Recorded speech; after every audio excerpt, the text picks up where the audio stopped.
Welcome to the Separate Ways series, where we take the alternative commander from a commander deck, whichever commander we did not select for the upgrade process of the original commander precon, and we go our separate ways and build a different deck with that commander. So without further ado, let's roll the intro.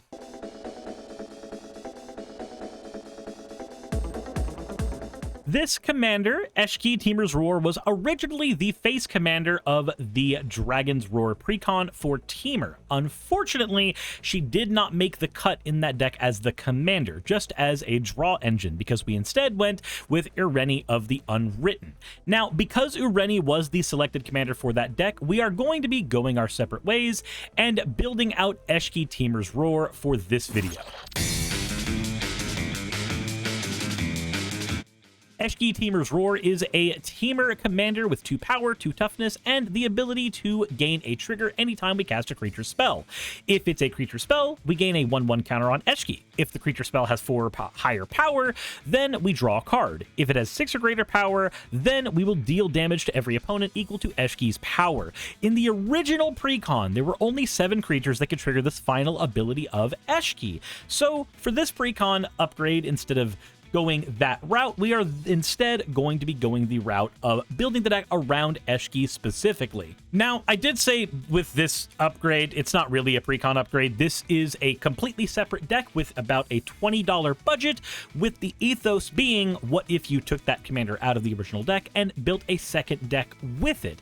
So let's go ahead and build out a budget nightmare with Eshki. We want to focus heavily on creatures. As such, this deck is running 46 creatures. There are only 6 sorceries, 2 instants, and a just small smattering of other cards. Let's start out with a bunch of big dumb dudes that our commander is going to want to see. And because we have a lot of high mana creatures, we are going to be running a lot of ramp spells. So let's start out with some big dumb things like Malamo Maro Sorcerer, a 7 mana trampler who has power and toughness equal to the number of lands we control. Now, this power and toughness is tracked at all stages of the game, so Malamo's power and toughness will be seen while on the stack with our commander. Let's also put in the new Carrick Guardian from the new Dragonstorm set. 6 mana for a 6/5 with flying, vigilance, trample, and hexproof if it hasn't dealt damage yet.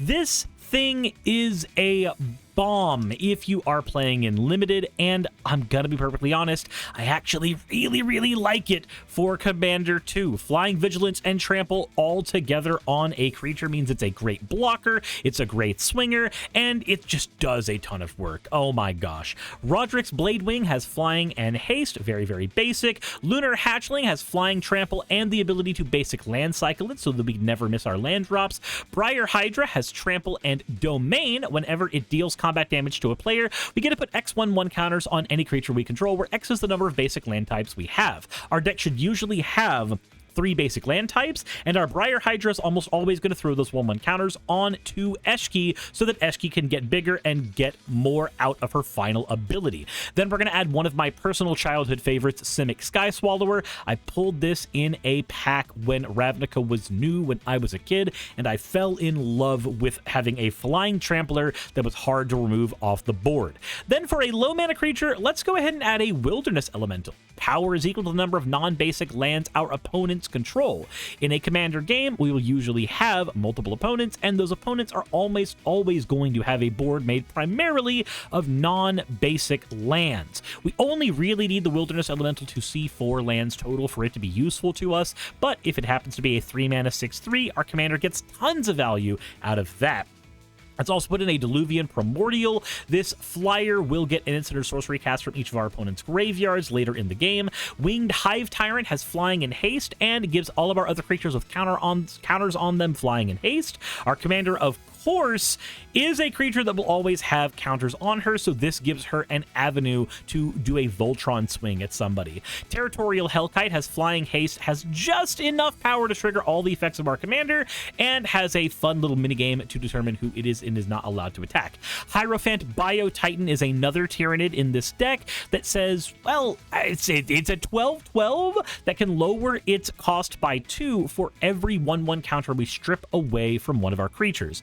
So we strip a few 1/1 counters away from our commander, drop the Hierophant Biotitan down for really, really low, and it's a Vigilance Reach with Ward 2, 12 power, 12 toughness, and can't be blocked by tiny creatures. Hard to chump block, hard to get rid of, always a good blocker. This thing's fantastic. Let's also benefit greatly from our commander's ability specifically. Our commander sees spell casts that happen to be creatures, so let's add in a cascade engine as well. And some of these are also not just Tyranids, but things from other Warhammer sets, so we can make really, really high use of them and add a little bit of flavor from Universes Beyond into. We get Herald of Tzeentch, a 3/3 with flying and cascade. Noise Marine, a 3/2 with cascade that does damage equal to the spells we've cast earlier in the game. Bigger on the inside, which is cascade and ramp all wrapped up into one. Boarding Party, a 6/3 with cascade, of course triggers our commander. Annoyed Allosaur, a 6/5 with cascade, triggers everything our commander does. Maelstrom Colossus, a 7/7 with cascade, triggers everything our commander does. And then we have the just lovely, lovely Blood Braid Elf.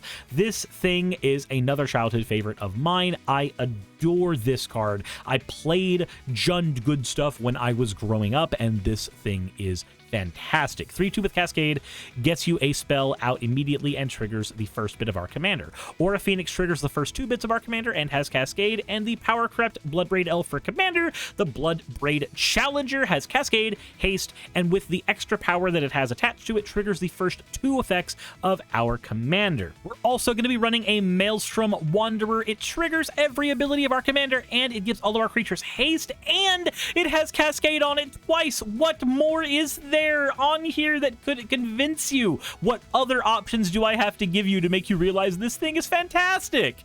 On top of these, let's also make sure that we have tons of ways to give haste to our commander. Rising of the Day gives all of our creatures haste, and legendary creatures get 1/0. Fires of Yavimaya gives all of our creatures haste, and we can sack it to give a little bit of extra damage if we ever need it. And Ulvenwald Oddity is a trample haster for 4 mana that we can flip over into the Ulvenwald Behemoth, which gives all of our creatures 1/1, trample, and of course, haste. These cards should be the biggest and dumbest of dudes that we should be able to use to trigger our commander and do all kinds of damage with. But we need to be able to dig into our deck, so let's talk about drawing cards. We're only going to be running a 6-card draw package, and the card draw that we are picking is very hyper-specific to the kind of deck we are playing. Every single card here needs to be pulling double duty, so let's talk about what each of them are. Garruk's Uprising gives trample to all of our big dumb dudes, and of course it has the same ability as our commander. Creature comes down that's big enough, triggers a draw. It's great. Jolreel, Voice of Zhalfir, will turn all of the draw that our commander is giving us into damage attached to a land creature, and if that land creature hits, we get to draw even more cards.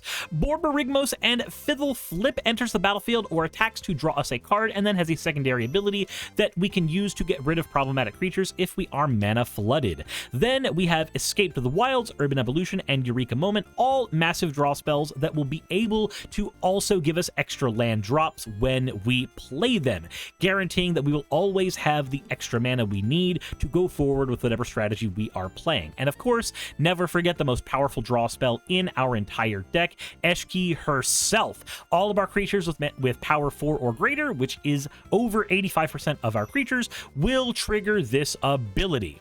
That all said, we are not done yet. We need to make sure our opponents are not able to play a fair game of Magic by getting rid of their most important game pieces. To that end, we are running an 11-card removal package, and this is very heavily focused on creatures, though we have one non-creature because it is just so damn efficient. It is Decimate. Get rid of an artifact, creature, enchantment, and a land. As for the creatures, Trigon Predator only triggers the first part of our commander, but it does have the ability to blow up artifacts and enchantments every time it swings. Tired of the Courage triggers the first 2 parts of our commander's ability and does 4 damage to a target. Rexage triggers the first part of our commander's ability. I'm going to stop saying that. You can look at the power powers to see what it does and does not trigger, but blows up an artifact or enchantment when it touches the board. Kellen blows up an artifact every time it deals combat damage to our opponent. Well, anytime it attacks, really. Kogla and Yadaro fights when it comes onto the board. Tyrant's Familiar deals 7 damage to a creature every time it swings while our commander is out. Thorn Mammoth fights every time we play it, and every time we play another big creature next to it. Woodfall Primus blows up a non-creature permanent and does so again whenever it dies and comes back with Persist. It's also got Trample, so it's just doing lots of work in the meantime. Terastodon is a 9/9, which blows up 3 non-creature permanents. And finally, Screamer Killer is a 5/5 trampler that will let us deal 5 damage to any target whenever we cast a creature with mana value 5 or greater. All of these creatures are going to put in a lot of work to harm our opponent's strategies, but we also have another creature that does a lot of work too. Incinerator of the Guilty. If it deals combat damage to a player, collect evidence X and then burn their whole board for that much damage. Collecting evidence is just getting rid of a card in your graveyard, so we're going to get rid of a card with mana value 3. We get to deal 3 damage to our opponent's board. That's how that works. Then we have Chain Reaction to get rid of everything on the board in the event that we have to press the escape button, and that does it for our removal package. Now we need to talk about getting enough mana to play these big stupid guys. We are going to be running a 16-card ramp package, and we are going to be focusing once again heavily on ramp that features creatures. We do have a few cards that don't feature creatures, though, and we'll get into those real quick. Utopia Sprawl comes down on turn 1 and gives us decent ramp, as does Wild Growth. Then we have Rampant Growth, which is your basic silver metal ramp spell. Pay 2 mana, get a land. Search for Tomorrow, pay 1 mana, get a land after 2 turns, or pay 3 mana, get an untapped land. And then finally, we have a Planner Genesis. It is a combination of draw or a ramp spell, depending on what you need. Now let's move into the creatures, as they are the more exciting part of what this deck is doing. Farhaven Elf gets us a land. Elvish Rejuvenator gets us a land. Clifftop Lookout gets us a land. Beanstalk Giant gets us a land with its sorcery, and then we get to play it as a creature later, triggering our commander's abilities. Brawlos gets us a land anytime we swing with it. We get to draw a card and play a land, and then of course Brawlios is also a creature that is as big as our land. Springbloom Druid gets us 2 lands by sacking 1 land. Sakura Tribe Elder sacks itself to get a land. Wood Elves gets a forest from the deck. It can get dual lands. And Dawn Shredder Elk can sack itself to get a land as well. And for our biggest dudes, we have Ulvenwald Hydra, which can grab any land from our deck and put on the battlefield, and it has reach and power and toughness equal to the lands we have. And Bonnie Paul Clearcutter. Same thing, reach. It creates a token with power and toughness equal to the number of lands we have, and anytime we attack, we get to draw a card and place a new land on the battlefield. Mixing our ramp and draw power together is something this deck does very, very well. That said, we are not done yet. We still have our land package, and we are running 6 forests, 4 mountains, and 4 islands, with our Gruul lands in here being Cinderglade, Gruul Turf, Sheltered Thicket, Mossfire Valley, Game Trail, and Temple of Abandon. 2 tapped lands, and everything else is an untapped land outside of the Gruul Turf, which can be used to reuse utility lands, of which the deck has some pretty powerful ones. We have some Izzet lands that come into play untapped in Ferris Lake and Frostboil Snarl, and then the tapped land of Temple of Epiphany. Then we have a Temple of Mystery for our Simic lands, and everything else is going to be Tangled Islet, Flooded Grove, Vine Glimmer Snarl, Overflowing Basin, and once again another bounce land in Simic Growth Chamber. We get the fetching lands of Evolving Wilds, Terramorphic Expanse, Escape Tunnel, and Bountiful Landscape, with our Omni lands being Exotic Orchard, Command Tower, and Frontier Bouviac. After all of that, our utility lands are going to be some all-stars. Spine Rock Knoll to freely cast spells from the top of our deck if we deal 7 or more damage. Mosswort Bridge to freely cast spells from the top of our deck with Hideaway if we have Power 10 or greater on our board. Lit Jarrer Mirror Lake to create a copy of any of our big dumb dudes, and Temple of the False God. I know, it's a terrible card, but this deck is rocking 16 dedicated ramp spells and 19 ramp spells if you count what our draw engine is doing, and we have a draw engine in the command zone. I am very confident that with 20 ways on top of our 40 lands to get lands on the battlefield, that we should very easily be able to make Temple of the False God do more work for us and cuck us less often. But to demonstrate that, let's see if we draw it while doing the gameplay section of the video. Our Our opening hand has a Carrick Guardian, who is just great. I'm happy to see him. And then a bunch of tapped lands, which doesn't hurt us too much because it's super early in the game. Let's keep this hand and see what we get. We have a Rampant Growth. I think it's worth it. Let's go ahead and drop the Frontier Bouviac down and pass to our opponents. We move to turn 2. We'll play a Forest, tap 2, Rampant Growth. We're going to go into our library and grab ourselves a Mountain, drop that on the battlefield, and pass to our opponents. Moving into the next turn, we have a Flooded Grove. Let's pay 1, 2, 3. Let's get our commander out, and let's put a tapped land out, Temple of Epiphany. Let's sculpt our draw. We don't need that island. It goes away. Pass to our opponents. We move into turn 4. We have a Frost Boil Snarl. We can play that and show this Sheltered Thicket to our opponents, but yeah, no, I think that's still the correct move. We play it, show the Sheltered Thicket to our opponents, and then we pay red, green, blue, then this one. Let's play Bloodbraid Elf. This will trigger our commander, adding a single counter to it. And then we get the Cascade ability, so let's go ahead and go until we hit a 3 mana or lower card. And there's our Farhaven Elf. Farhaven Elf will grab us a basic land out. Let's go ahead and grab that. Boom. And that will trigger another counter on our commander. And let's go ahead and shuffle our library after getting that extra land.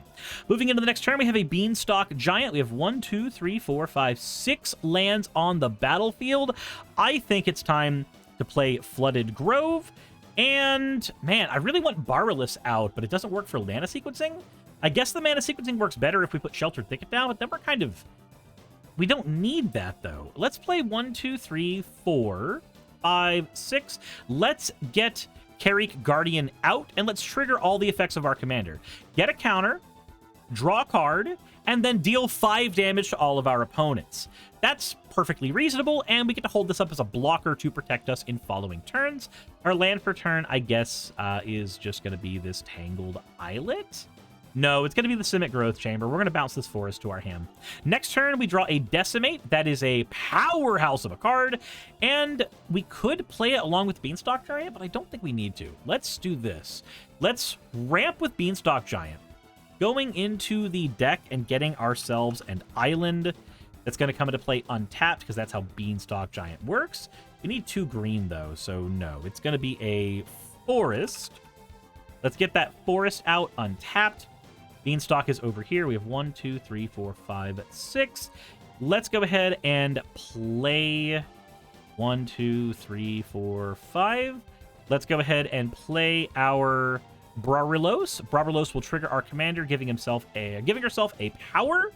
And then, of course, drawing us a card. And then on top of that, dealing 6 damage to all of our opponents. Our opponents have taken a combined total of 33 damage so far. And we are on turn 6. We've already played a land, because I believe we already played a land. Did we already play a land? No, we didn't. I think the land we play is Tangled Islet, because it's tapped and we don't need that land sequencing right now. So yeah, we're in a fine spot. We swing with our Guardian at somebody, and because it's got Flying and Vigilance, it stays up as a blocker. Next turn, we draw a Chain Reaction. We don't need that right now. Let's go ahead and let's dig. Let's get rid of this Sheltered Thicket and draw a new card. Ooh, Lunar Hatchling. Okay, that's a good one. Beanstalk Giant's playable. Lunar Hatchling is playable. Lunar Hatchling costs a little less mana. 4, 5, 6. Let's play the Lunar Hatchling. And let's trigger our commander, gaining a counter, drawing a card, and then dealing 7 damage to every opponent. Then we're going to enter combat, and we're going to swing with our 2 big fat creatures. This creature has 1, 2, 3, 4, 5, 6, 7, 8 power. And we get to get a land ability. This attacks, we get to draw a card, and then put a land on the battlefield untapped. It's going to be Vine Glimmer Snarl, showing this island. We have 4 mana available. I think the correct move is to go into our next step, play Flooded Grove, and tap, tap, tap, tap. Let's Decimate. Let's get rid of a problematic card from every angle of our opponent's boards, and move into turn 8 for the penultimate turn. 8 is here. Terastodon is in our hand. We play an island. We have 1, 2, 3, 4, 5, 6, 7, 8, 9, 10, 11, 12, 13. We have 13 mana available, which means we have 12 lands out, right? 1, 2, 3, 4, 5, 6, 7, 8, 9, 10, 11, 12 lands. So with 13 mana, we can play Simic Sky Swallower. Yeah, we can play Simic Sky Swallower and Beanstalk Giant to win the game. That's what we do. Let's go ahead and pay 1, 2, 3, 4, 5, 6, 7. Beanstalk Giant comes out, and of course it's a 12-12 because of how our deck works. We get to draw a free Maelstrom Wanderer. That's the thing I really want. 1, 2, 3, 4, 5, 6. Man, I wish I could cast that right now. Gives all of our creatures haste, has Cascade and Cascade. Man, that's what I really want at the moment. Just double check the footage. We do actually have a land drop that we played already, so we can't do Maelstrom Wanderer. I'm going to make this go one more turn because I really want to play the Maelstrom Wanderer. But the Beanstalk Giant came out, dealing 8 damage to all of our opponents, and then we get to pay 1, 2, 3, 4, 5, 6 after we swing with all of our creatures, giving us our free draw and land going down. And we are going to pay 7 to play Simic Sky Swallower, which is going to trigger our commander again, dealing 9 damage to all of our opponents. So our commander has dealt a grand total of 35 damage to each of our opponents. It is turn 8, not counting our swings. We have dealt a combined total of 105 damage to all of our opponents. Okay. That means no matter what our Maelstrom Wanderer hits, we win. But I really, really want to see what the Maelstrom Wanderer hits because it's such a quirky card. Let's go ahead and tap what we need to play him. Here's the Maelstrom Wanderer. That puts a trigger of our commander's ability on the stack, drawing us a card. And then the Maelstrom Wanderer is going to Cascade. So our first Cascade is going to be Fires of Yavimaya, and then a Woodfall Primus. So our Woodfall Primus has haste. And we get to trigger our commander again, doing 10 more damage, meaning our opponents have taken... Let's see here. They took... No, sorry, not 10 more damage. They are taking 11. So all of our opponents have each individually taken 56 damage. Here, the Maelstrom Wanderer was just cake. Like, that's all that was. I just wanted the Maelstrom Wanderer to come out. 1, 2, 3, 4, 5, 6. We don't have a land to play. So 6 just gets us Bloodbraid Challenger. That's going to grab us a 4-cost card. And that 4-cost card is going to be somewhere in this deck.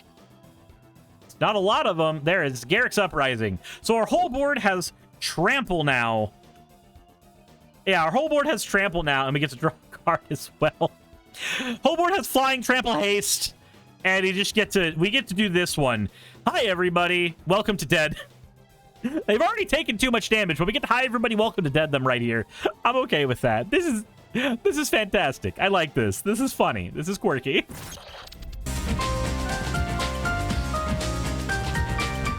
Upgrading this deck is really simple. First of all, MDFCs, Bridgeworks Battle, Glasspool Mimic, Bala, Get Recovery, things like that are going to go a long way in extending how resilient a deck like this can be and just how much utility you can get out of its just stupid amount of lands. Then let's add in some more creatures that really do a lot with the tiny amount of mana they have. Anzrag the Quake Mole triggers all of the abilities of our commander. Teamer Battle Crier is a great ramp piece for us. Terror of the Peaks turns all of our subsequent creature plays into gigantic damage because it sees any creature, not just dragons. Ureni the Song Unending is a just fantastic pseudo board wipe every time you use it. You pay 8 mana, you play it, and then you get to blow up a ton of creatures with it. And it's flying, protection from white and black. It's going to be able to deal with any type of murder effects, path to exile effects. That's a 10/10. It does a lot of work. Surrak and Goreclaw has Trample and gives all of our other creatures Trample and effectively gives them haste and triggers every ability of our commander.